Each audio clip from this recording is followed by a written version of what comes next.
LA, I'm just going to throw a real simple groove at you. The country groove. It's almost a polka, and unfortunately, that many players get into a bad rut of throwing that on a lot of songs, and it sort of cheeses it up.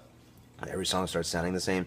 But if you're doing a folk tune or a country song, it works great. That could be Wagon Wheel, Take Me Home Country Roads, Rocky Top. I mean, that's kind of old school. Zach Brown band, Chicken Fried. Chicken Fried does have a walk in it, but you don't need the walk. Take something like the Chicken Fried basically would be a lot of G, and I suggest octaves and fifth, octave, fifth. You could do single notes, but if you can fill out your left hand with octaves, it just creates a solid foundation for your tune, especially if you're playing by yourself or just with another piano without any bass or drums underneath it. So think about inversions. I have a G chord here, D, C, chicken fried, cold beer on a Friday night, yeah, jeans if it just right, and there's a little walk here. This is kind of, not that it's needed, but it sounds cool. You're just going to go G, D. A lot of times I go just to walk it right up, or you could do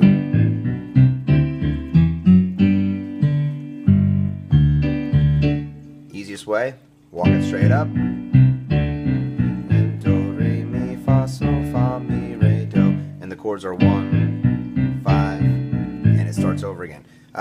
Wagon wheel, same thing. You do the same exact feel. The root fifth, root fifth. It's doing 1 5 6 4 1 5 4.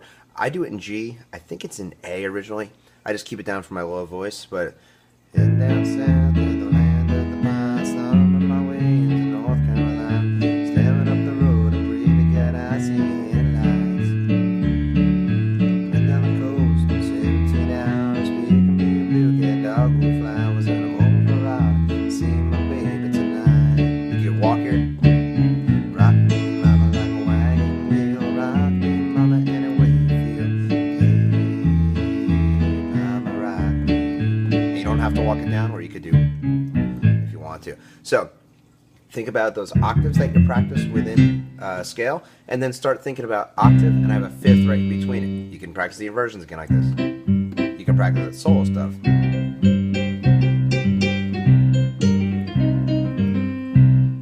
And you just keep that going.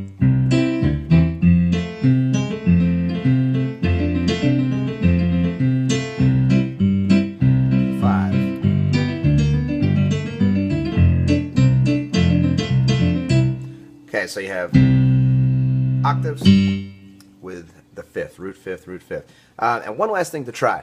Every girl, I think, benefits from singing "I Will Survive," even though it's an old song.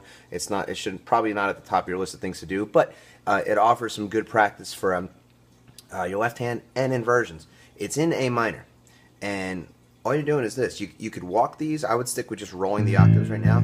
You have A minor here. Starting here, this first inversion, because my next chord is D minor. So watch this. D minor, D, to G, to C, to F, B diminished. Make it fully diminished. Do that. Then we have an E suspended fourth. I'm going to add some notes here in a second to E. And repeat.